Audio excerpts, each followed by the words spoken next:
migrating from SSAE 16 to SOC 1, conducted in accordance with SSAE 18. Alrighty guys, so for those of you who are not familiar with me, my name is Stephanie Oyler. I am a managing consultant here at A-LIGN.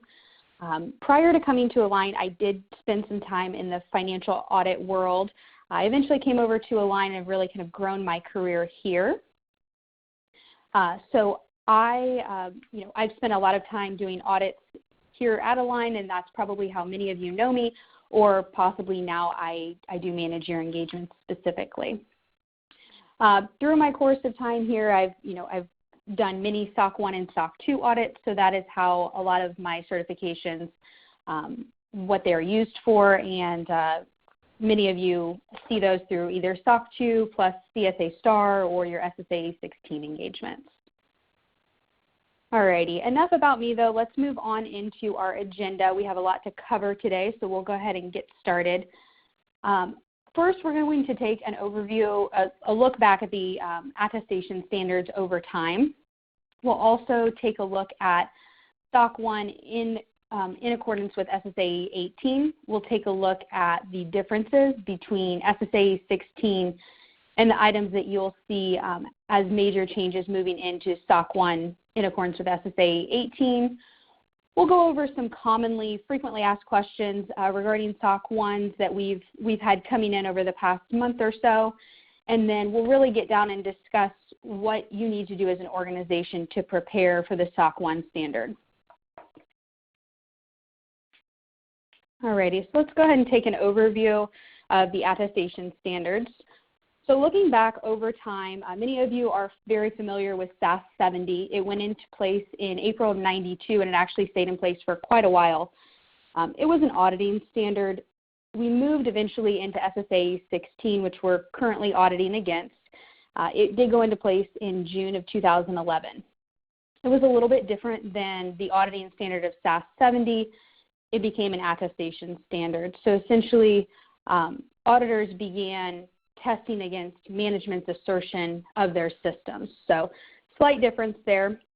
Now, starting in May of this year, we are moving into SOC 1, which will be conducted in accordance with the new SSAE 18 standard. The major changes that you'll see here are some changes around the risk environment related to either vendors, sub-service organizations, and your risk environment as a service organization as a whole. All right, understanding attestation.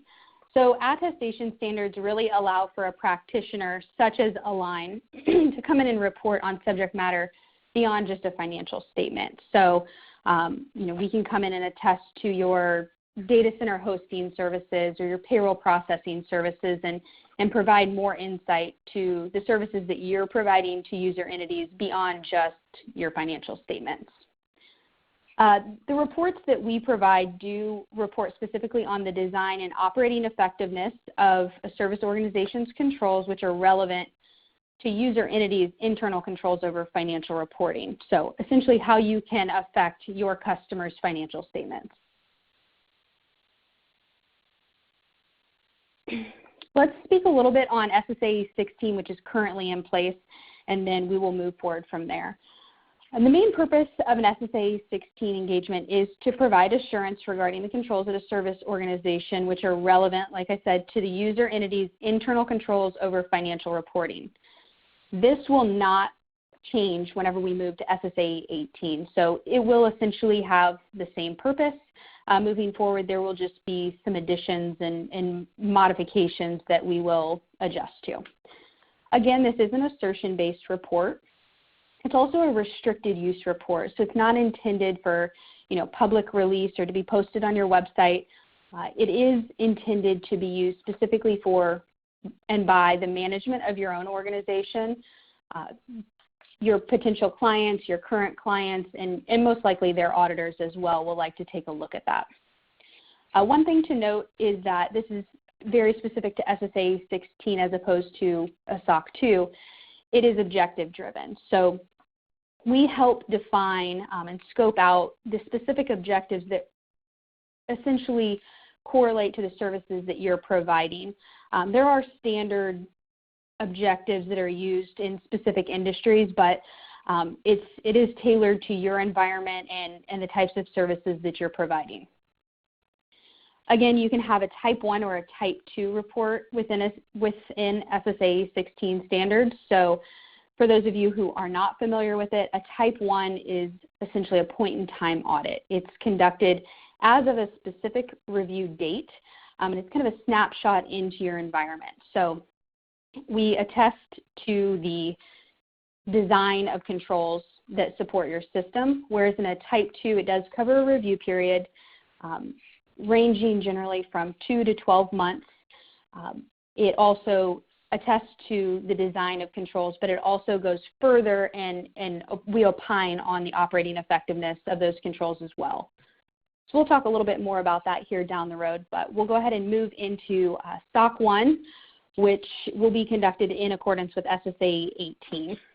So one of the items that I think will be a major push or a change in the industry, instead of calling this an SSAE 18 or 16 along those lines, it really will be commonly referred to as a SOC 1. So the SSAE 18 covers a little bit more than SSAE 16 used to. Some clarified standards, some expanded standards, but for the most part, going forward, and especially in this presentation as well, we'll refer to it as SOC 1. One of the things here, just like the SSAE 16, it can be a Type 1 or a Type 2 report, so that won't really change either. All right, so for those of you who are on the call for some CPE credits, make sure you answer these polling questions so that you can get all the credit that you need. The first question here is, when does SOC 1 or SSAE 16 go into effect? So May of 2019, January of 2018, May of 2017, or December of 2011?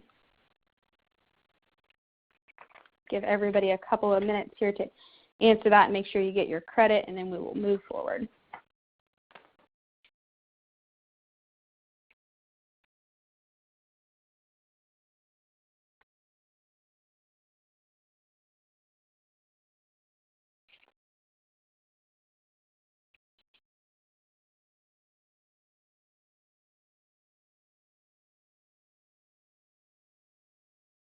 Alrighty, I see my numbers still growing here, so I'll give you guys a few more seconds here to answer and submit your responses.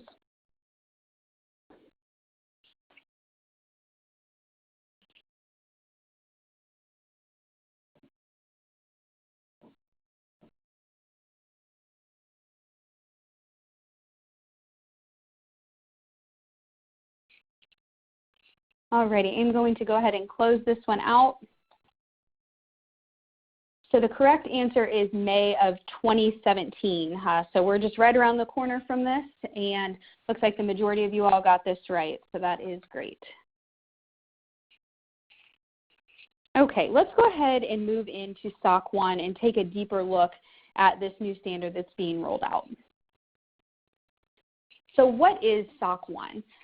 Essentially, it is a new statement on the standards for attestation engagements that's being rolled out by the Auditing Standards Board. So the ASB is a part of the AICPA. Their intention mainly with this new standard was to provide some clarification to prior standards, and then also to just slightly expand on those requirements. Like I said before, and like we just answered in our polling question here, it will be effective beginning May 1st of this year. So I know a lot of you probably have questions on specifically, you know, what does that mean? Is that the Type 1 date, or is that our review period, or is it our report date? So to clarify this, it is the report date. So the date that you see on your report is the date that we can form our opinion. So if your review period ends April 30th, we cannot opine on that opinion until the review period is absolutely complete, meaning the next day, so May 1st. So if you have an April 30th review period end date or review date, if you're doing a Type 1, your opinion will be dated May 1st, and it would fall under the new SOC 1 in accordance with SSAE 18 standards. And if you guys have any questions on that, by all means, I'll be more than happy to answer them at the end of the presentation. But for current clients, it's also something that you can absolutely talk to your managers about on your specific engagements if you're proactively engaged or currently engaged in audits, and we'll be more than happy to talk to you about those. So like we mentioned before, the main purpose of the SOC 1 has not changed. It still will be to provide assurance regarding the controls at a service organization that are relevant to the user entity's internal controls over financial reporting. So no change there. It will still be an assertion-based report. We still have the same expectation that it will be a restricted use report and that you should not publicly release this report without due diligence. It will still be objective-driven, and you also will have the option to do the Type 1 point-in-time audit over the design of your controls, or the Type 2 audit that covers a review period and not only covers the design of controls, but also the operating effectiveness of those controls over an extended review period. One thing to note is that you are allowed to early adopt this standard, but it will be mandatory as of May 1st.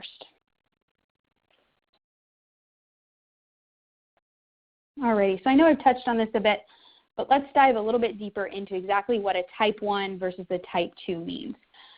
So in the Type 1, it will cover management's description of the service organization's system in its entirety. So this is not really a change from the SSAE 16 standard, but it will still be there. Most of you will see this in your Section 3 within your report, as long as you do not have a sub-service organization included. So it is your system description. You also will see that controls are specifically designed to achieve defined control objectives. So won't have a change from that as well from the SSAE 16.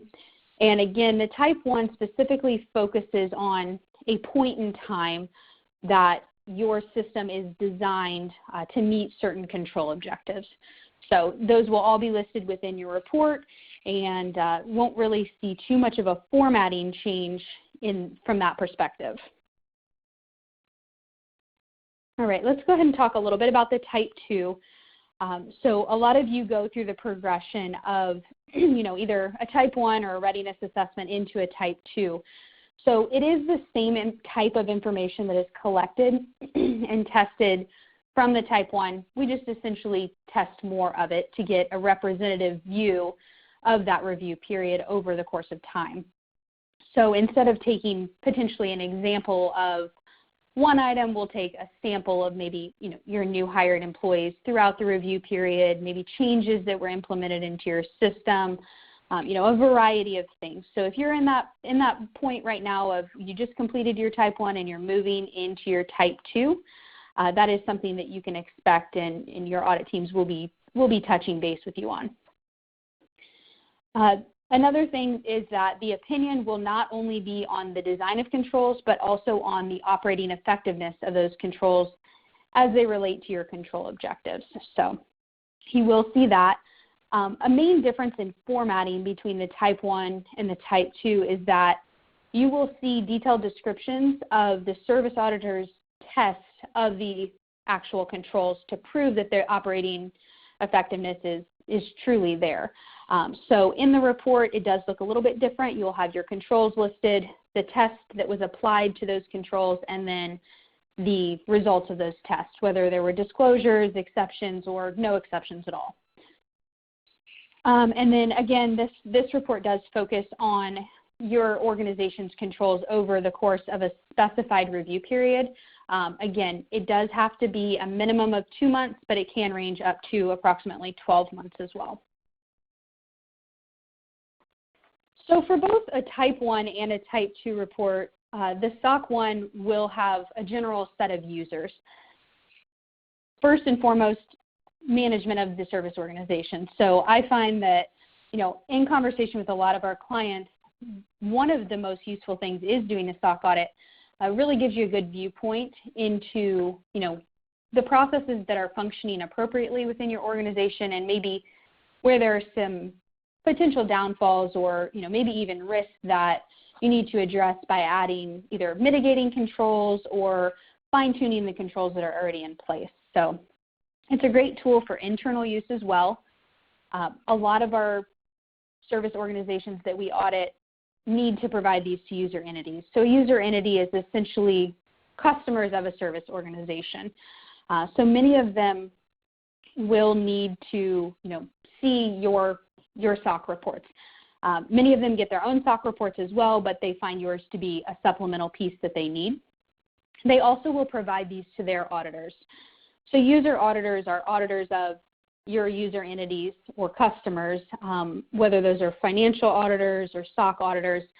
They commonly, touch base through your reports and verify that your processes and procedures are functioning as they've always perceived them to be. Alrighty, so it looks like we're to another polling question here if you're for CPE credit. Which of the following is true? SOC 1 conducted in accordance with SSAE 18 offers the following reporting options. You can do a type 1, type 2, and type 3. You can do a type A and type B, a type 1 and type 2, or currently unknown at this time. I'll give everybody a couple minutes here to answer that, and then we will keep moving forward.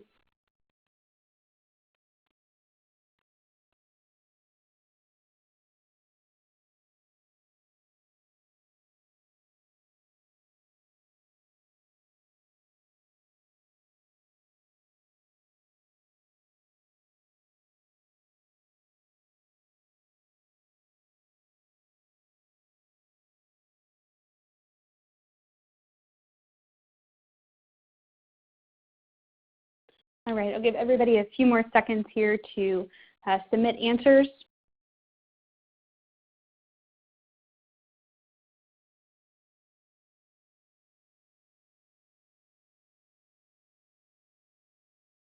All righty, I'm going to go ahead and close this one out. And the correct answer there is type 1 and type 2. So currently no type 3 in place, but the type 1, either a point-in-time audit or the type 2, which covers a review period. All right, let's go ahead and talk more specifically about the big changes that are coming from SSAE 16 moving into SOC 1 in accordance with SSAE 18. So these are kind of the big ticket items. Some of them are going to be more impactful than others to your service organization. Some of them you're actually already doing, and it really won't be much of a change at all for you. So the biggest item really will be vendor management, specifically taking a look, a deeper look at the vendors within your environment that could affect your services that you're delivering. We'll also talk a little bit about risk assessment. So this is another bigger change that's being rolled out.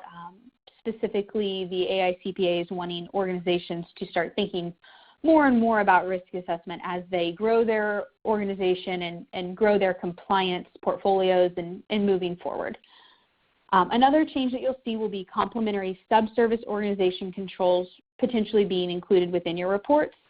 And then the two changes that you probably won't notice much of a change with, but nonetheless are changes rolled out from the AICPA, are the written assertion requirement and then the standard to evaluate the reliability of evidence that auditors are receiving. So we'll touch base on those as well, but primarily these first three items will be kind of the biggest concerns to most of you as service organizations, I'm sure. All right, let's go ahead and get started with vendor management. So what exactly is vendor management? Well, first of all, who is a vendor? So basically any outside company who provides a service to you that you don't specifically touch will be a vendor. So this could range all the way, there's so many different levels of vendors that you could have. Most every organization will have at least one vendor. I expect that probably many vendors. It's pretty usual and common for vendors to be in place with a service organization or any company. So it could range all the way from, really a cleaning service that comes in and cleans your offices at night to maybe your data center co-location provider, or Iron Mountain that provides either secure shredding services or backup tape rotation if you're doing that. there are a variety of different types of vendors that you can have. Again, this is the most significant change that we'll see, and it's calling essentially for a development of a vendor management program. So let's talk a little bit more specifically about what that program could entail. I think it's probably first and foremost, the most important thing for you to do is to evaluate, obviously, how vendors affect your services and how they affect, not only the security of your services, but, confidentiality, things along those lines. So my suggestion personally is to maybe categorize vendors into different risk levels. So obviously, a cleaning service, if you have no paper documentation within your office or very little, they're going to have much less of an impact on your services that you're providing or the security of those than maybe, say, a data center co-location provider or a secure shredding service. So it is important to realistically think about, who are these vendors that we have? Let's make a list of them, and then let's categorize them into essentially levels of risk that you perceive. And I think that that will be the first step in probably developing this program for you to move forward and decide how you will, oversee them. So the main benefit of this change really is that it's going to lead to an increased oversight of all of your vendors. It will affect any organization that has vendors, and I think it's an attainable change. I don't think that it will completely, rock anyone's world. I think it will definitely lead to better, clarity and oversight of the services that you pay for as service organizations. So definitely has some good benefits. Let's talk a little bit about the actual tasks that service organizations would have to do to implement this vendor management oversight program. Like I said earlier, essentially I think the first step is categorizing, what risks are associated with which vendors. Based off of that, you can probably determine what kinds of controls that you need to put into place. So one of the main and most commonly used controls, I believe, will be, reviewing the SOC reports of a subservice organization. So again, that's dependent on what kind of vendor you have. A cleaning service isn't going to have a SOC report, but your data center co-location provider absolutely should have a SOC report. So again, making determinations based off of that. We have a couple of control suggestions listed out here. You could, review and reconcile output reports. So that will depend on the type of service they're providing to you as well. Maybe holding periodic discussions with the subservice organization. I know many of you get questionnaires from, either through requests for proposals or, new customers that are coming in, or, maybe it's people that use you as vendors as well, asking about, your security and your processes and things like that. You can absolutely kind of pass that through and start having conversations with your subservice organizations as well. Making regular site visits out to the subservice organizations if that's applicable. So that's always a great idea if you have a data center co-location, a couple miles down the road, making some regular visits, making sure that their physical security is tight and in order, and there's really no gaps there. You could also use your own internal audit function to do some small tests from the subservice organization, so never a bad idea there. And then also, beyond just reviewing the SOC reports, monitoring external communication. So if other customers of theirs have complaints, it's obviously something that could potentially affect your organization as well. And you can make the determination at that point, are these problems or exceptions that are being reported, are they relevant to our services that we're providing? And do we feel that there's a threat or a risk here that we maybe potentially need to look deeper into? So definitely a lot of different ideas that you can explore here for vendor management. There is no one specific right or wrong way to go about developing the program, but definitely putting some thought to it if, as you're working through the process throughout the year, because this will obviously not just be an item that we think about during the actual audit. It'll be something that you kind of think about over the course of time as a service organization, feel free, again, to reach out and potentially touch base with your audit managers of your engagements and ask, this is what we have in mind if you're really unsure about it, and kind of get a second opinion over it. But again, I think it'll go back to really categorizing the risks associated with each of your vendors that you currently utilize. All right, let's go into the next big change, which is risk assessment. So there are new specific risk assessment requirements that are put in place through this standard change.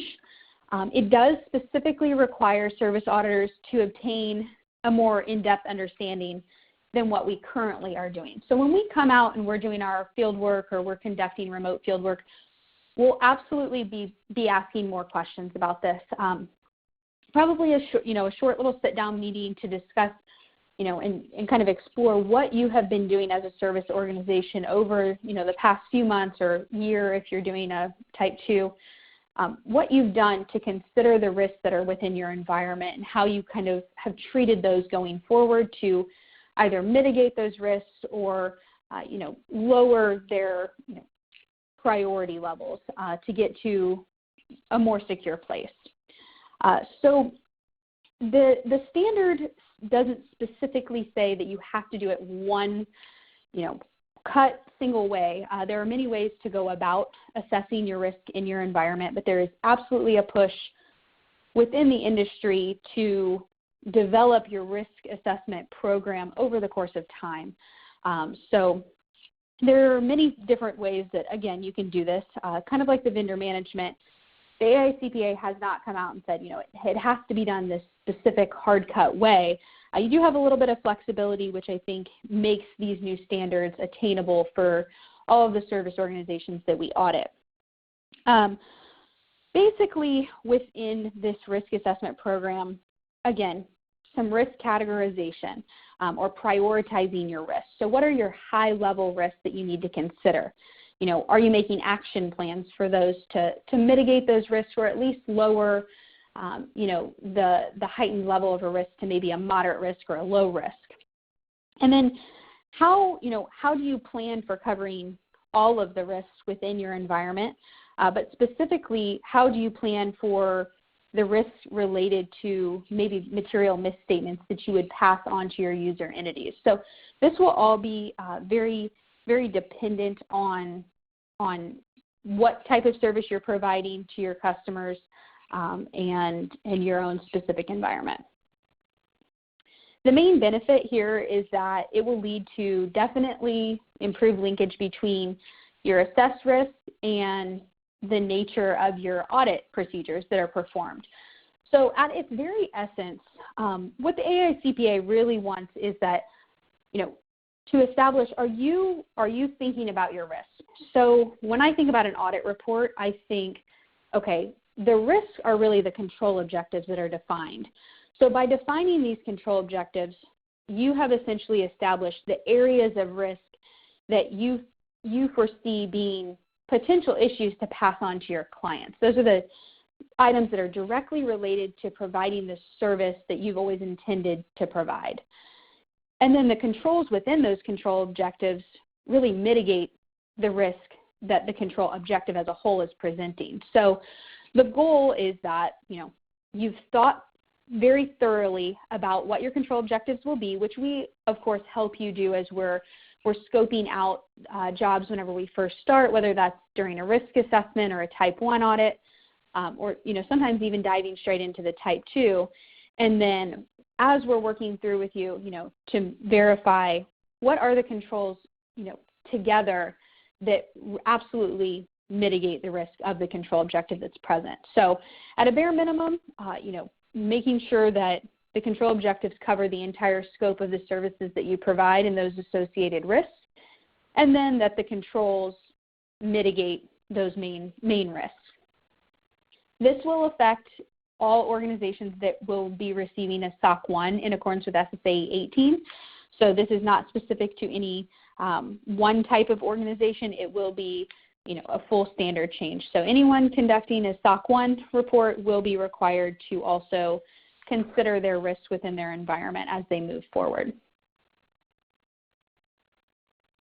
Okay, so let's move into complementary subservice organization controls. So this one is probably sounding very familiar with you because in the past, you've always had complementary user entity controls within your report.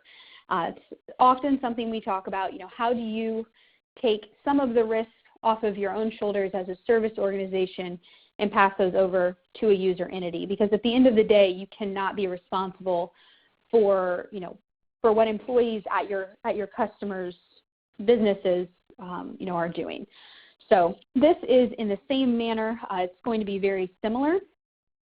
The AICPA has essentially said that we will define complementary subservice organization controls within the reports when those controls are necessary to achieve the control objectives for the services that you're providing. So that will be a change prior to this. We've either always had a report that has no subservice organizations, which is an option, or there are subservice organizations and we either carve those out of the report and we defer to looking at that other subservice organization's SOC report, or we include them and their management's assertion as well, and we test some pieces of the services that they're providing to you as a service organization.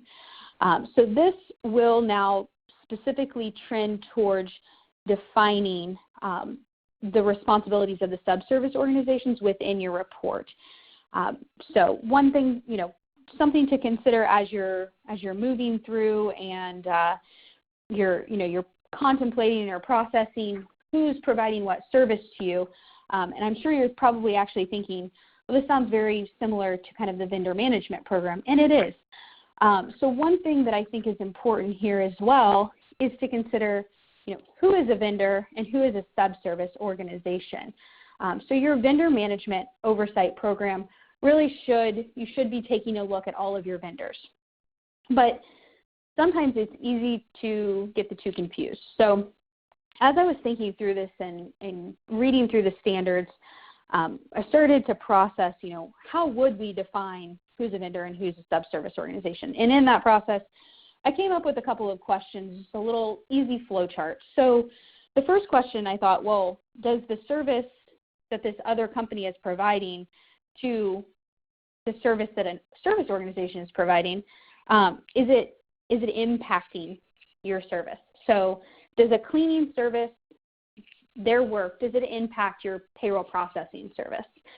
No, it doesn't really impact it, not specifically. Now, it could affect, obviously, your physical security in some sense, but it doesn't impact the direct service that you're providing to your customers. So my answer there is no. So that makes them a vendor. Now, if the answer is yes, I still have a couple more questions to cover. So maybe, yes, they do impact the service that we're providing to our customers. So can controls within the environment at your service organization cover the controls that they're providing to you? Some good examples here so that you can see the difference. Iron Mountain will come in and do backup tape rotation. Let's use that as the simplest form of this. Most people that are doing backup tape rotation, they're keeping a log themselves of the turnaround of this. So really the controls there could be covering that organization's service that they're providing. So controls within your organization probably would cover Iron Mountain's rotation of your logs. So yes, I would say they're a vendor because you can cover their controls on your own.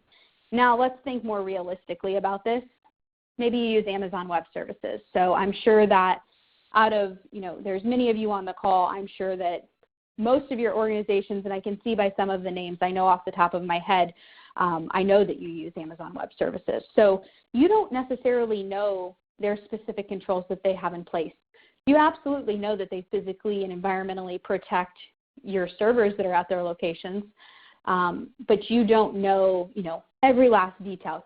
Granted, you can go look at their SOC 3 report on their website and validate that they have a clean audit opinion. They didn't have exceptions within their report, but you don't know those specific details of the controls that they have in place, and you don't have controls within your environment that can cover theirs.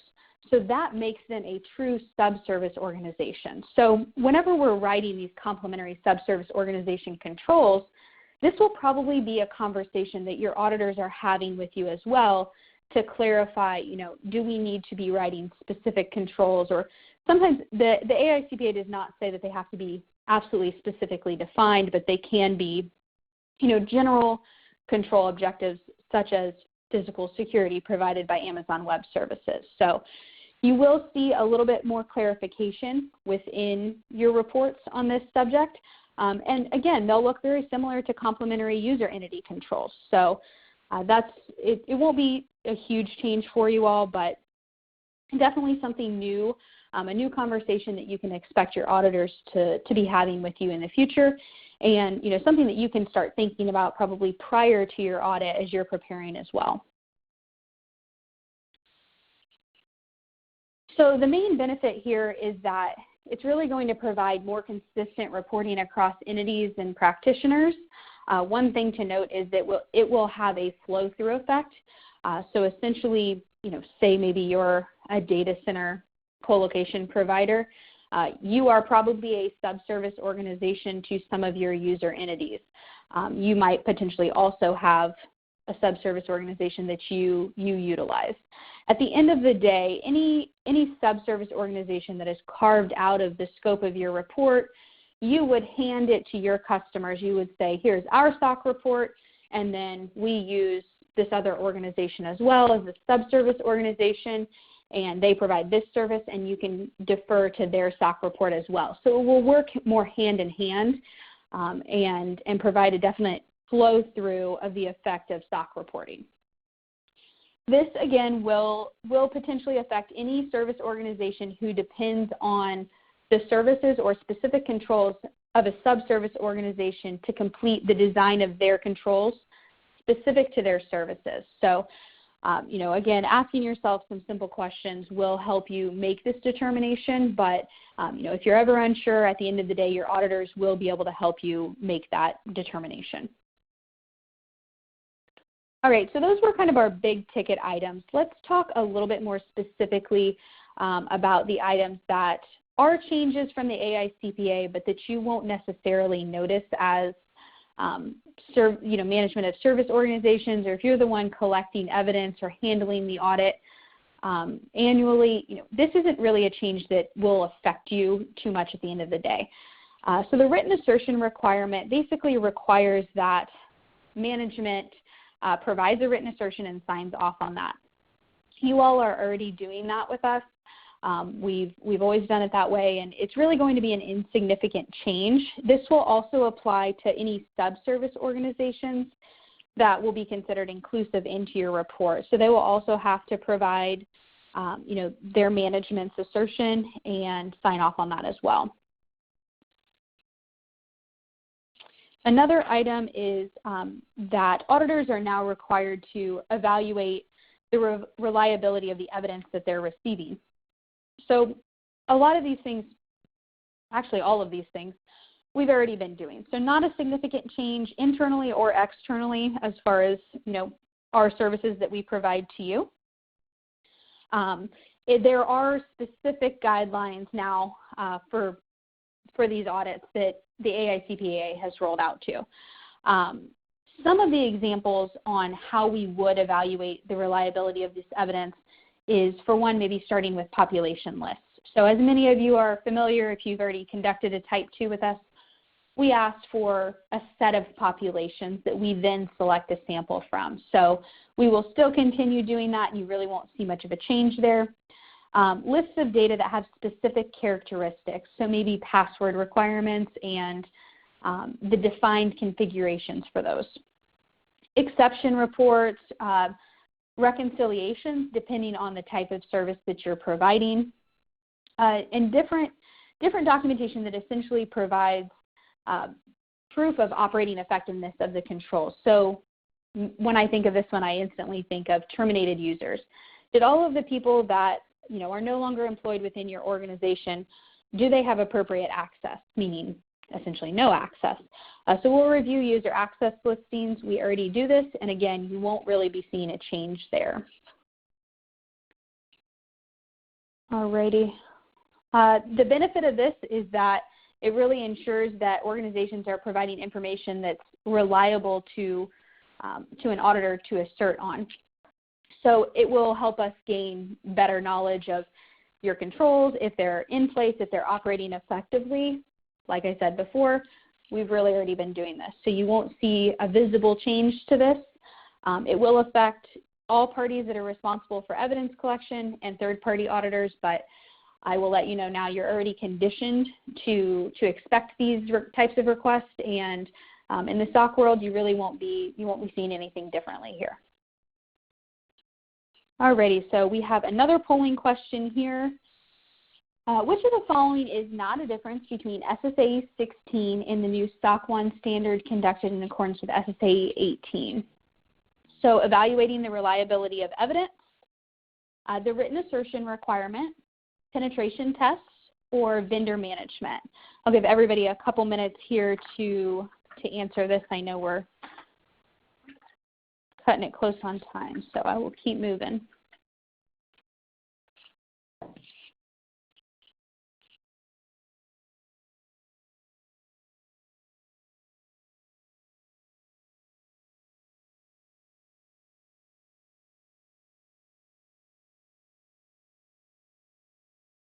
Alrighty, I see a few more rolling in here, so I'll give you guys a couple more seconds and then I'll roll to the next one.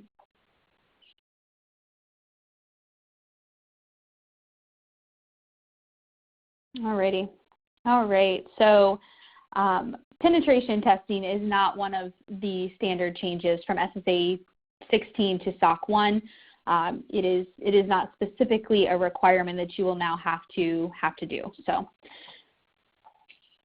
let's go ahead and talk about how the SOC 1 change in general, who it will affect. So there are many folks that I know are on the call today and that we do work for throughout the year that this will affect. Essentially, anyone that's conducting a SOC 1 report or an SSAE 16 in the past, these will be obvious changes that will affect your organization and your preparation for the audits as you move forward. So typical forms of companies that are getting SSAE 16s and now will be getting SOC 1 reports will be payroll processing companies, TPAs, cloud service providers, many collection agencies that we do work for, variety of software as a service providers, data centers, managed service providers.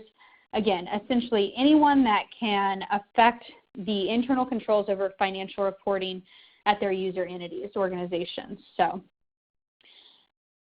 common wide rollout there for the effect that will have. Let's talk about some of the specific advantages of SOC 1 so that at the end of this you don't all walk away and think that you have a ton of work to do, but there's no positive takeaway from it. So really for the service auditors, for the user auditors, it will hopefully reduce the amount of audit testing that they would have to do for your organization because we would be already conducting that audit with you. So you could essentially hand them their report in hopes that they will accept the report that you give them as sufficient evidence that your system and your services are operating as you've always said that they would be. Additional benefits that are specific to you as a service organization are that a SOC report always gives you a competitive advantage. So if you're going up for an RFP against a company that does not have a SOC 1, I would say 99.9% of the time you have the upper hand there because you do have proof that you have a secure system that operates in a very robust manner. Of course, it will help you meet your contractual needs. So I know many of you find your way to us because you have a customer that's telling you you have to do a SOC report, and that's kind of the start of it, and then we grow from there. But I obviously will help you meet contractual needs.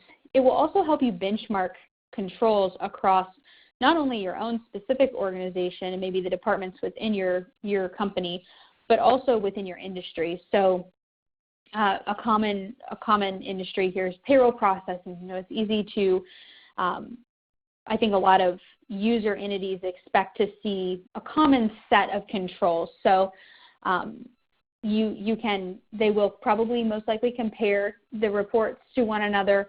And again, it gives you just a very good benchmarking of your controls across the board. It always generally leads to revenue growth. The better you know your risks and you know your environment and your low and your high points, gives you even that more knowledge to make better business decisions and grow your revenue. And then I think it always leads to increased client satisfaction. Anytime that you can prove that you are providing your service as you contracted to do, I think that's always a positive thing. So it looks like we have actually one more polling question here for you all to get credit with. So let's go over that one really quickly. Which of the following is not an advantage of SOC 1 or SOC 1 conducted in accordance with SSAE 18? It will help you become a cloud service provider. It will help you benchmark your controls. It will lead to increased client satisfaction, lead to revenue growth, or it will give you a competitive advantage in your marketplace. So give you guys just a minute to talk about this because I know I'm sure some of you probably have some questions as well.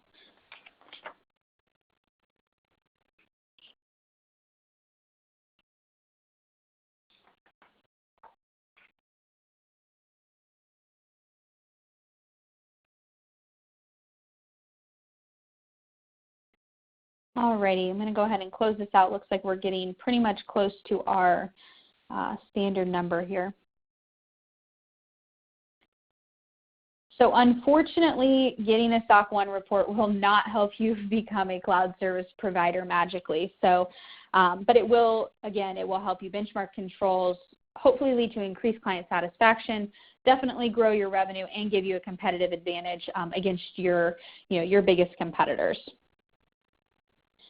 So I have a couple of frequently asked questions that I've been getting over, over the past month or so, especially in the last few weeks, that I'd like to cover, and I hope that they really do cover a lot of your questions as well. So for those of you that include ISAE 3402 into your report, will it change that standard as well? It will not. So you will still be able to combine ISAE 3402 with SOC 1. The main changes that will be seen on our front as auditors with just some terminology changes. But the SSAE 18 is actually more of a stringent requirement than ISAE 3402, so it still can be combined together. One thing I've been hearing a lot is, oh no, is my SSAE 16 report not going to be valid anymore? Your SSAE 16 report will still be valid for a year. So not to worry. If you got an audit report, at the end of 2016, it is not expiring May 1st. So no worries. You do not have to do a shortened review period to get this covered and get it out. Your user entity should still be accepting your SSAE 16 reports until your new review period comes up for grabs. Another question that I've gotten a lot is a risk assessment required? So at the bare minimum, you do need to be contemplating and processing your risk. So at the core essence of this, do your control objectives include all of the risks within your environment related specifically to providing services to your customers? Okay, if they do all of the controls within those control objectives mitigate those risks? So at the very, very minimum, you need to be having that conversation with probably your management team. And then, of course, whenever we come on site, you'll be having that conversation with us as well. And then leaning into this, it's a great thing as you do a readiness assessment or maybe a type 1 and you're starting to feel more comfortable with the audit process, beefing up that risk assessment program and really developing it into something more, as we talked about earlier back into the presentation. Is a risk assessment the same thing as a penetration test? So it is not. Though we can provide a penetration test for you, and it is a great tool, it is much more granular than the risk assessment. So risk assessments are going to be more of a broad, conversation or concept of really determining what your risk in your environment are specific to delivering services to your customers. Penetration tests will be, like I said, much more granular, specific issues that you have within maybe your network or your applications. And then who can conduct a SOC 1 audit in accordance with SSAE 18? must be a certified public accountant. So we at A-LIGN are a CPA firm. We can do this for you, but it must be done by a CPA. Alrighty, so let's move into preparing for a SOC 1 or an SSAE 18. One of the things that a lot of our customers come to us and request is help preparing for this so that they are not completely overwhelmed. We do offer a readiness assessment. It really allows your organization to prepare prior to your actual engagement. So whether that is learning the standard kind of in itself or really developing controls within your organization and understanding the risks that are present. We always do provide a detailed action plan for any gaps that are identified during the readiness assessment that will essentially say, look, these are the items that you absolutely have to have in place to have a clean audit opinion. These are the things that we recommend as best practice for you to have, but aren't necessarily end-of-the-day requirements that could qualify your report. And it really does, I think, help organizations prepare and most of the time avoid any exceptions in their reports. And I absolutely think it does ensure that you will not end your type 1 or your type 2 audit with a qualified opinion. So that's always a positive thing. All right, so going forward, what do you need to do to prepare for a SOC 1? We strongly suggest communicating with your user organizations. Like I mentioned before, some of your user organizations might utilize you as a sub-service organization provider. So definitely want to have a discussion with, how these changes will affect them, whether it's user entity controls or, sub-service organization controls that will be complementary to the controls that you already have in place at your organization. Another thing that you want to make sure that you're doing especially is communicating with vendors, because your vendor oversight is definitely going to increase. So make sure you're holding conversations about how this is going to kind of impact the environment between you as a service organization and your vendors, and hopefully exploring tools that can, keep you from disrupting, the environments and really making things inefficient. We don't want that, and we don't suggest that. A couple of the ideas that I had as I was thinking through it were, if you have a data center co-location provider that you utilize, maybe go ahead and request that, say, quarterly they send you physical access listings of folks that are authorized to access your cages within their data center. Or maybe if you have a backup service provider, maybe you ask for backup completion logs on a weekly basis they can make a configuration for you and send it to you automatically. It doesn't really disrupt anything, and you kind of get to keep a good, keep a good eye on, if your backups are failing or they're successful on a frequent basis. Alrighty, so let's go through a quick summary here. Some main differences between the SSAE 16 and SSAE 18 will impact you more than others. So again, the vendor management change will obviously affect you, making sure that you are, giving a conscious effort to overseeing the services that are being provided by vendors. Assessing the risks within your environment. This is something that you can think about throughout the year, and I'm sure you do inherently. So be expecting conversations from your auditors regarding these items.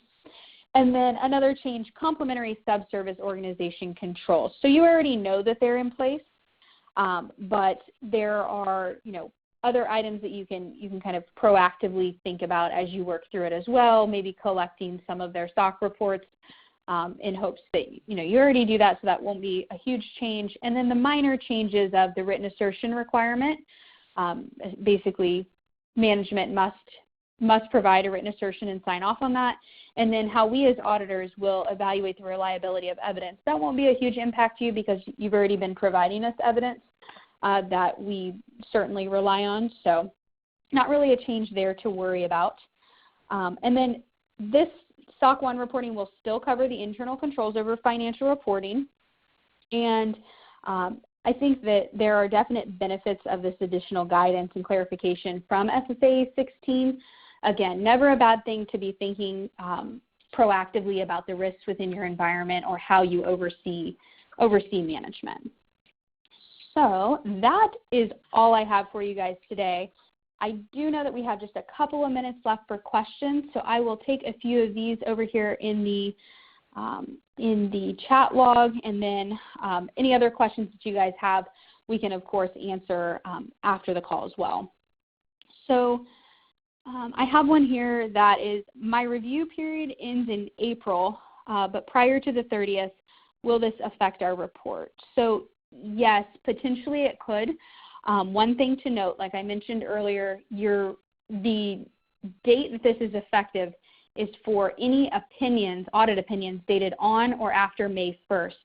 So if your review period ended in, maybe in a couple days from now, or it ends April 15th, you have to have all of your evidence in prior to the end of April for us to confirm our opinion on, throughout your review period. So we have to be able to make that audit opinion prior to May 1st to make sure you're proactively, getting all of the remaining evidence in that you would have for your audit. So it's definitely very important. Otherwise, it might extend the length of your audit. This is a good one too, and I've actually had this question come up with a lot of people. You have a 3-year contract essentially in place for your SSAE 16. You do not need to reach out to negotiate with us. We will automatically, after starting May 1st, anything that is affected by this change will automatically be done in accordance, under SOC 1 in accordance with SSAE 18. So if you have long-term contracts with us, that is not something that you need to worry about at this time. Alrighty. Let's see. Will the changes mentioned for SOC 1 regarding vendor management and risk assessment impact the SOC 2 starting in May? So these changes are specific to SOC 1, so changing from SSAE 16 to SOC 1. They will, however, affect both a Type 1 and a Type 2. All right, I think I probably have time for maybe one more, so let's see. Can I wait to elect to do the SOC 1 until next year? So that does somewhat depend on the timing of your review period. So if you are up for a review period now, you could potentially still squeeze in an SSAE 16. We would recommend that you go ahead and early adopt to the SSAE 18. But if your review period is coming up and it's ending after May 1st, you will have to do your audit under SOC 1 in accordance with SSAE 18.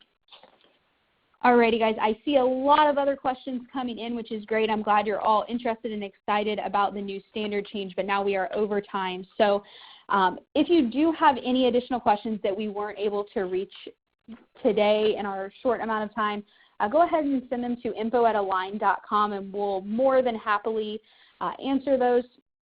Again, you can also reach out to your audit managers directly. I think that they'll be more than happy to discuss those with you as well. But thank you guys all so much for your time, and I look forward to working with you all in the future.